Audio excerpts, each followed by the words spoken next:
नागेश्वर चौधरी के कहने पर गुरु और रूहानी वंश देंगे चौधरी खानदान को, या बंटी और जसलीन का होगा डाइवोर्स। जी हाँ दोस्तों, सीरियल इश्क जुनूनी में सबको पता चलता है कि जसलीन बच्चा नहीं दे सकती, तो नागेश्वर चौधरी रूहानी से कहते हैं इस खानदान को वंश देने के लिए, जिस पर रूहानी मना कर देती है तो दादी उसके पैरों पर पानी फेंक देती हैं और कहती हैं अगर तुम वंश नहीं दे सकती तो निकल जाओ मेरे घर से। तब गुरु कहता है मुझे मंजूर है। इसके बाद दोस्तों दादी कहती हैं कुसुम बहुरिया अच्छे से सजाओ बहुरिया का कमरा, और फिर कहती हैं कि जो बहुरिया हमें वारिस देने वाली है उसका कमरा तो बिल्कुल ललन टॉप होना चाहिए। फिर कहती हैं कुसुम बहुरिया अभी के अभी जाओ और बहुरिया का कमरा सजा दो। फिर दादी कहती हैं सारी गलती तुम्हारी है कुसुम बहुरिया, शादी तो तुमने करा दी लेकिन न इनको पति पत्नी बनने दिया, न सुहागरात हुई, न इनका कमरा सजाया गया, न इनकी मुंह दिखाई हुई, तो फिर कैसी शादी हुई। इसके बाद दोस्तों जब गुरु और रूहानी का कमरा सज जाता है तो गुरु रूहानी का हाथ पकड़कर उसे कमरे में ले जाने लगता है। रूहानी मना करती है कि वह अभी बच्चा नहीं चाहती, लेकिन उसे जाना पड़ता है। जिसके बाद गुरु और रूहानी कमरे में चले जाते हैं। फिर रूहानी गुरु से कहती है मैं अभी कोई बच्चा नहीं चाहती, तो गुरु कहता है चाहती तो तुम शादी करना भी नहीं थी, और कहता है तुमने तो शादी के दिन भी कहा था कि शादी भले हो गई हो लेकिन हमारे बीच पति पत्नी वाला रिश्ता नहीं होगा। और दोस्तों रूहानी गुरु से कहती है मैं अभी बच्चा नहीं करना चाहती हूँ। तो दोस्तों क्या रूहानी अभी बच्चा करने से मना कर देगी या कोई और रास्ता निकलेगा, या फिर बंटी की होगी दूसरी शादी? कमेंट में अपनी राय जरूर दें और आगे जानने के लिए चैनल को सब्सक्राइब जरूर करें और वीडियो को लाइक करें। मिलते हैं अगले वीडियो में। राधे राधे।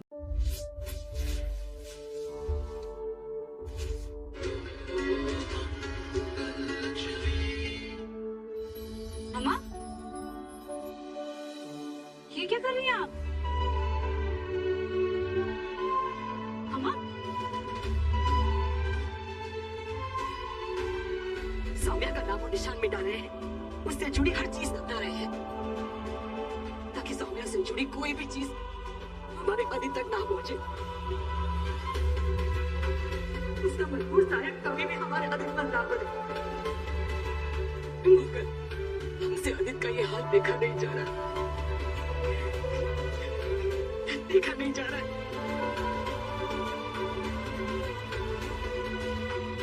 अम्मा, अम्मा, अभी जख्म ताजा है, थोड़ा वक्त बीत जाने दीजिए, सब ठीक हो जाएगा। अम्मा,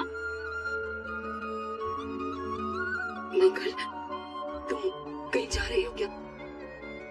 हाँ माँ, वो प्रतिमा मैम ने अपने घर बुलाया था, उन्होंने कोई पूजा रखी है। पूजा?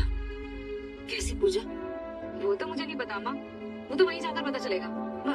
लेकिन उन्होंने मुझे ठीक 8 बजे आने के लिए बोला था, तो मैं चलूं? अम्मा उठिए ना। अम्मा देखिए, आपने मुझे जो साड़ी दी थी ना वही पहनी है मैंने। कैसी लग रही है? बहुत सुंदर। खुश रहो बेटा। मैंने सोचा पूजा में जाना है तो आपकी दी साड़ी पहन के जाऊं, है ना? तो मैं चलूं अम्मा, वरना देर हो जाएगी। अपना ख्याल रखिएगा, ज्यादा मत सोचिए। हाँ?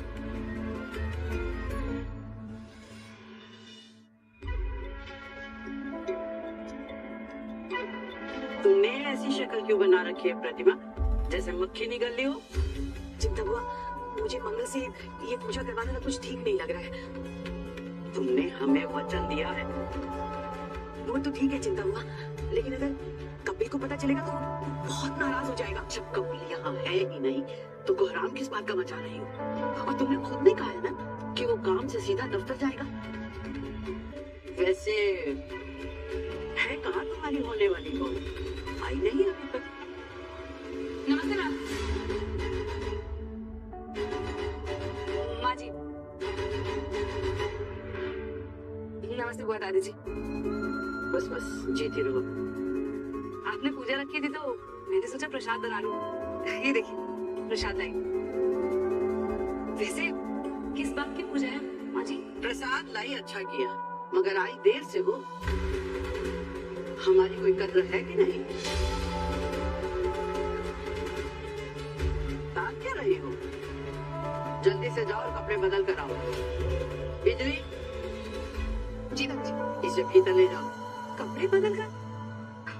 इसलिए बोला दीदी, आज तो पूजा के लिए मैंने नई साड़ी पहनी है, फिर बदलने की क्या जरूरत है? हमसे अधिक प्रश्न मत पूछा करो, जो कहे वो करो। हमने कपड़े निकाल कर रखे हैं, पहन के आओ।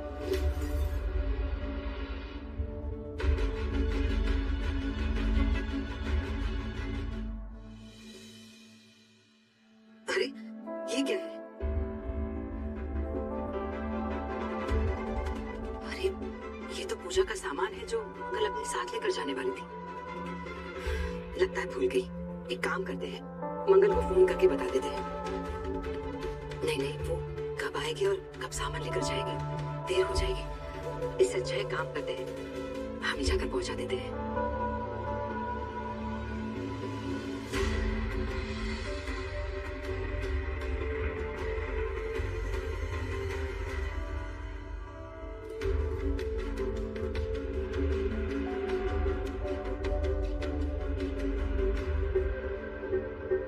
माँ जी, ये सब क्या है? इतनी सादी सी साड़ी पूजा में बैठने के लिए है क्या? तुम चेंज करके आ गई हो? तुम यहाँ बैठ जाओ बेटा, आओ जल्दी जल्दी पूजा खत्म कर लेते हैं। आ जाओ। माँ जी, लेकिन क्या किंतु परंतु लगा रखा है तुमने? बड़े जो कहे उसे मान लेना चाहिए। यही है तुम्हारी आज्ञाकारी बहू प्रतिभा। हर बात पे बहस करती है हमसे। माँ ने कुछ सिखाया ही नहीं। ऐसी बात नहीं है बुआ दादी जी। बस, माँ ने नहीं सिखाया है तो सास का कर्तव्य बनता है कि बहू को सिखाए कि हमारी आज्ञा का पालन कैसे किया जाता है। जी, बैठ जाओ, पूजा का मुहूर्त निकल रहा है। आओ बैठो बेटा।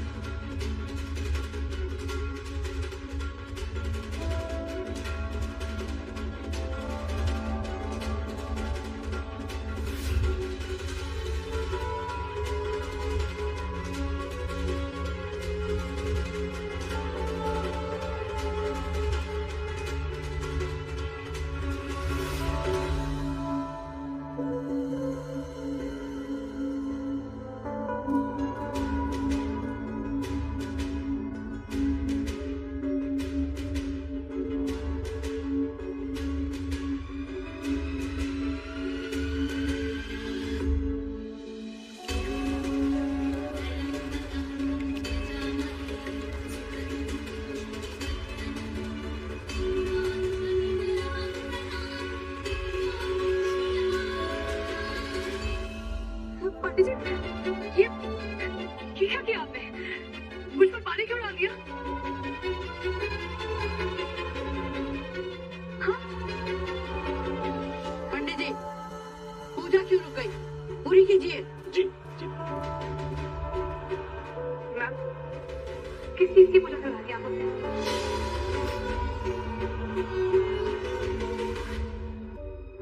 ये सारा सामान, ये तो शुद्धिकरण में इस्तेमाल होता है।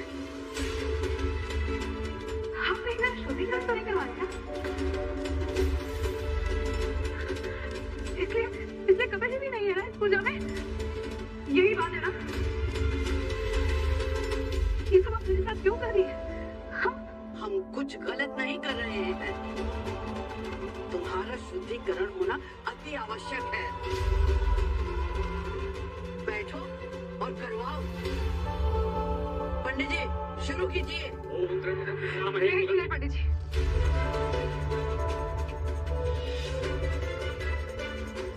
मैम, जब तक आप मुझे बताएंगे नहीं कि आप मेरा शुद्धिकरण क्यों करवा रही हैं, मैं इस पूजा में नहीं बैठूंगी।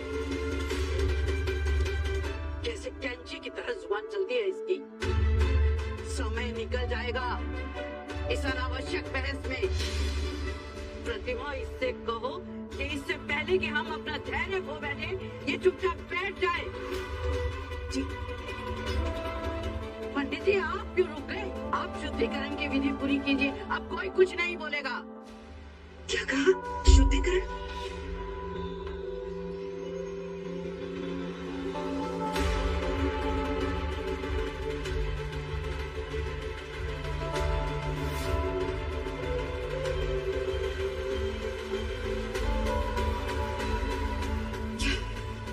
ये पूजा मंगल के शुद्धिकरण के लिए रखी गई है। अरे आप बीच में कहां से टपक पड़ी? आपका इससे संबंध ही क्या है? ये हमारे परिवार की होने वाली बहू है, इसीलिए ये पूजा रखवाई है। ये हमारी बेटी है और आप मंगल को लेकर जो कुछ भी करेंगी उससे हमारा संबंध है। इसी बात का डर था हमें, इसी बात का, इसीलिए ये पूजा रखी है। मंगल को अपने पुराने रिश्तों को छोड़ना होगा। उसके पुराने संबंधों की अशुद्धियां उसके नए संबंधों पर नहीं पड़नी चाहिए। ये आप क्या कह रही हैं? कैसी अशुद्धि चिंता हुआ? दूसरी शादी हो रही है ना उसकी, और दो बच्चे भी हैं। तो ऐसी औरत को अपने घर के बहू बनाने से पहले उसे पवित्र करना होगा। विवाह शुद्ध कैसे हो सकती है? आपका ऐसा कहना गलत है। अच्छा, तो दूसरी शादी करना किस औरत को शोभा देता है? कपिल को पसंद आ गई, इसलिए हम मान गए, और अब इसीलिए आपको हमारी शर्तें माननी पड़ेगी। हुआ दादी जी, ऐसा था तो आपको मुझे बताना था। मुझसे छिपकर आप ये पूजा क्यों करवा रही थी? सवाल तो हमें भी बहुत करने हैं बेटा। तुम्हारा विवाह टूट चुका है और विवाह एक पवित्र बंधन होता है। इसमें कुछ तो कमी रही होगी जो इसके पति ने इसे छोड़ दिया। चलो, जो हुआ सो हुआ, लेकिन हमारे घर में प्रवेश करने से पहले इसे अपनी सारी अशुद्धियां पीछे छोड़कर आनी होंगी। हमारे पोते से विवाह हो रहा है तो समाज की मर्यादा रखते हुए इसका विवाह होगा। मंगल को शुद्धिकरण करना ही होगा। क्या कोई औरत की कमी की वजह से शादी टूटती है? मर्द की गलती नहीं होती कभी कोई? और आपने कितनी आसानी से हमारी मंगल पर सवाल उठा दिया, जबकि हमारी मंगल की ना कोई गलती थी ना उसमें कोई कमी थी। गलती तो उसकी थी जो अपनी हीरे जैसी पत्नी की कीमत नहीं समझ सका, उसकी कदर नहीं कर सका।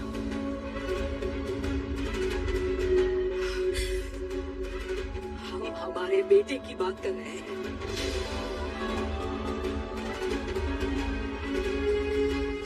हमारे बेटे ने मंगल को धोखा दिया।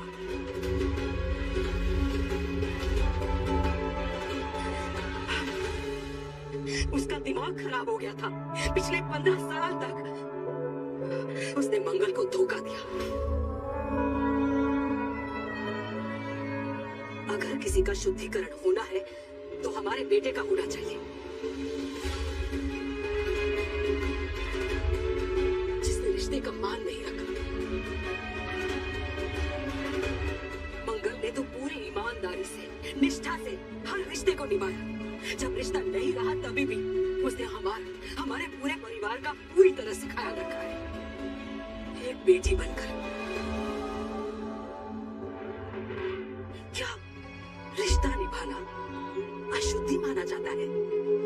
अगर कोई मर्द गलती करता है, पति गलती करता है, तो क्या पत्नी अशुद्ध हो जाती है? आप एक औरत होकर दूसरी औरत को जिम्मेदार कैसे ठहरा सकती है? अगर पति धोखा दे दे तो पत्नी अशुद्ध कैसे हो सकती है?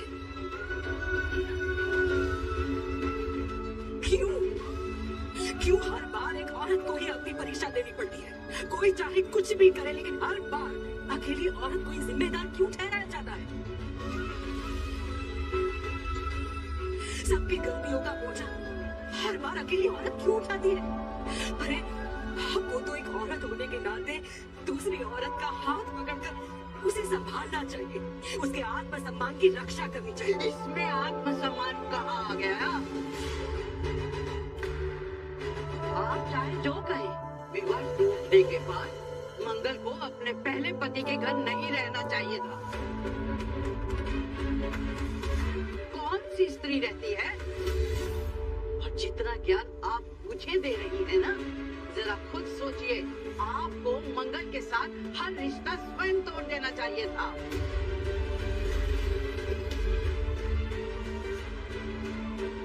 वादा दीजिए, क्षमा करिएगा, लेकिन मेरे लिए मेरी अम्मा मां समान है। 15 साल हमने ये रिश्ता हर सुख दुख में जिया है। रिश्ते जब दिल से जुड़े हो तो कभी नहीं टूटते और ना कभी टूटेंगे। कोई शुद्धिकरण की पूजा हमारे इस रिश्ते को तोड़ नहीं पाएगी।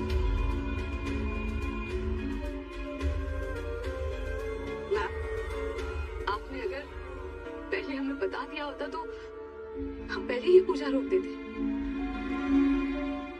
शायद इसी डर से आपने कबीर जी को भी नहीं बताया ना। हमारा नाम चिंता बुआ है, चिंता बुआ। हम किसी से नहीं डरते।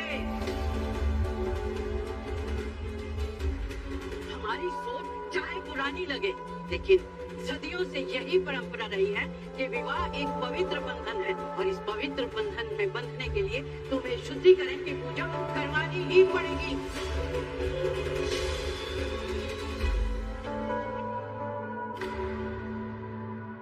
चलो बैठो चुपचाप। बहुत समय ले लिया पहले ही, और इसकी वाक पटुता से ना हम तंग आ चुके हैं। और पंडित जी, आप जरा से विधान पर रुक क्यों जाते हैं? शुरू कीजिए पूजा। जी जी जी जी।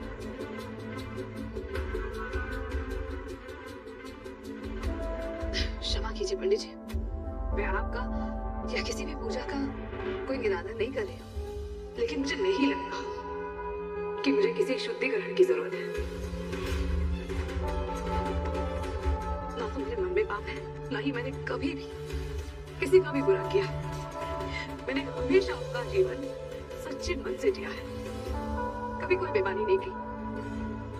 अपने हर धर्म का पालन किया है मैंने, और इसकी साक्षी ना स्वयं देवी माँ है। मुझे माफ कर दीजिए बुआ दादी जी, मैं आपका निरादर नहीं करना चाहती, लेकिन मैं किसी भी शुद्धिकरण विधि के लिए नहीं बैठूंगी।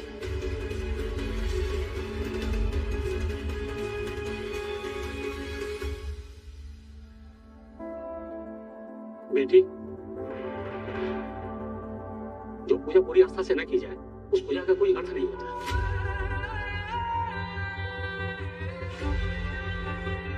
पंडित जी, मेरी भगवान पर बहुत आस्था है।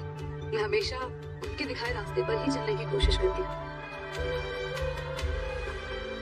लेकिन एक औरत के ही शुद्धिकरण की प्रथा समझ में नहीं आती। हमारा कोई दोष ही नहीं है तो शुद्धिकरण किस बात का? अगर मैं गलत हूँ तो आप मुझे बताइए। मैं तुम्हारी भावनाओं को समझता हूँ बेटा, और ये भी जानता हूँ कि किसी भी दबाव में या बेमन से की गई पूजा विधि कभी सफल नहीं होती है। माँ जी, अगर आप मेरी बात माने तो इनको पूजा करने के लिए बातें न करें, मुझे आज्ञा दें। लेकिन आप हमारी पूजा संपन्न किए बिना कैसे जा सकते हैं पंडित जी? पूजा हमेशा मन से ही होनी चाहिए, अन्यथा व्यर्थ। मुझे क्षमा करें।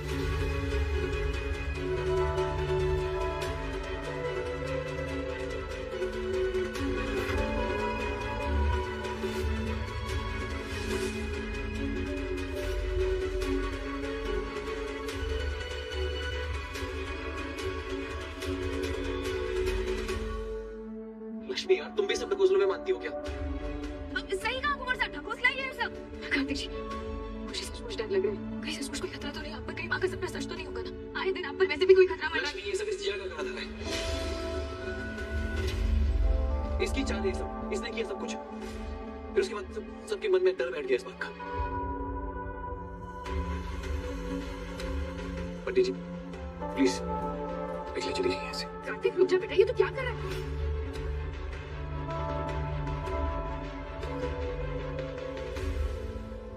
कोई बात नहीं बेटा, चिंता करने की कोई आवश्यकता नहीं है। उचित समय आने पर ये सब कुछ समझ जाएगा। माता रानी की कृपा सदैव तुम पर बनी रहे। आप सबका कल्याण। हरि ओम तत्सत। आप सब लोग सुन लीजिए, स्पेशली माँ, नींबू चाहे लाल हो या काला हो, मुझे फर्क नहीं पड़ता है।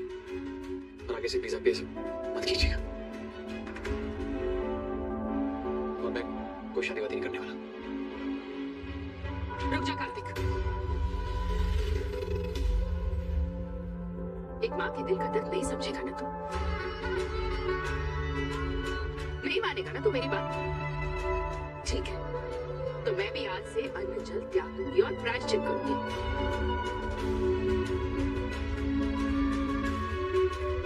और तब तक प्रायश्चित करूंगी जब तक मेरे प्राण नहीं निकल जाते। गायत्री, कैसी बातें कर रही हो?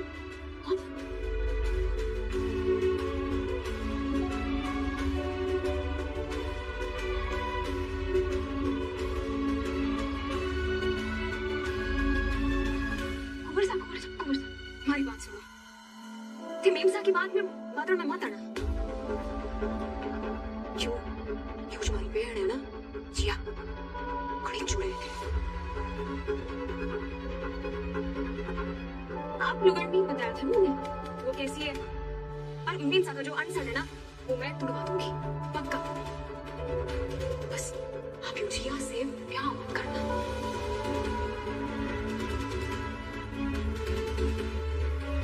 सच में बहुत दिल लगता है। क्या कह रही है माया? अनपानी त्याग देगी?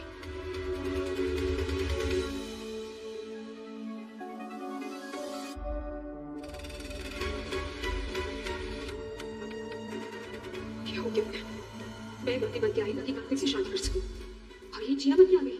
इस दुनिया की जिद के चक्कर में कार्तिक इस नकली जिया से शादी करने के लिए माना कर दूंगा।